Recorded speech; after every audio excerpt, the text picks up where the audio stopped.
Friends. நான் ஒரு திருநெல்வேலிக்காரன். இப்ப எல்லாருக்கும் தெரியக்கூடிய அந்த தென்காசி மேற்கர வனபத்திரகாளியம்மன் கோயிலுக்கு இப்ப எல்லாருமே நல்லா ரெகுலரா போயிட்டு இருக்கீங்க. ரொம்ப ரொம்ப சந்தோஷம் தான். ஆனா ஒரு குறிப்பிட்ட 4 நாள் மட்டும் யாரும் அந்த கோயிலுக்கு போ வேண்டாம். அந்த கோயிலுக்கு போ வேண்டாம்னு சொல்றதுக்கு எனக்கு உரிமை இல்ல. அந்த கோயில் நிர்வாகத்திலிருந்து சொன்ன தகவல வச்சு நான் சொல்றேன்.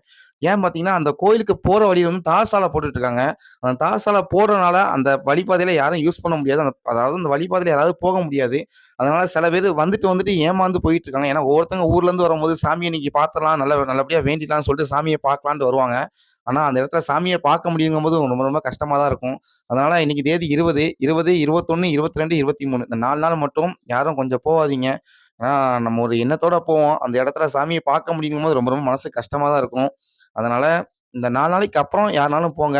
அது நீங்க போகக்கூடிய டைம் எத்தன மணிக்குன்னு பார்த்தீங்கன்னா, காலையில 9 டூ சாயந்தரம் 4 மணிக்குள்ள யாரா இருந்தாலும் போங்க. ஏன்னா, அதுக்கப்புறம் தான் ஆட்கள் யாரும் இருக்க மாட்டாங்க. இந்த 9 டூ 4க்குள்ள தான் அந்த பூசாரி வந்து எப்பவும் இருப்பாங்க. அதனால ஏன்னா காட்டுப்பகுதி பார்த்தீங்களா, அதனால இந்த போறவங்க இந்த டயத்த கீப் அப் பண்ணி போய்க்கோங்க. 23ஆம் தேதிக்கு மேல போறது ரொம்ப ரொம்ப நல்லது. அடுத்து எதுவும் கோயில் நிர்வாகத்திலருந்து தகவல் வந்துச்சுன்னா, கண்டிப்பா உங்கள்ட்ட நான் ஷேர் பண்றேன்.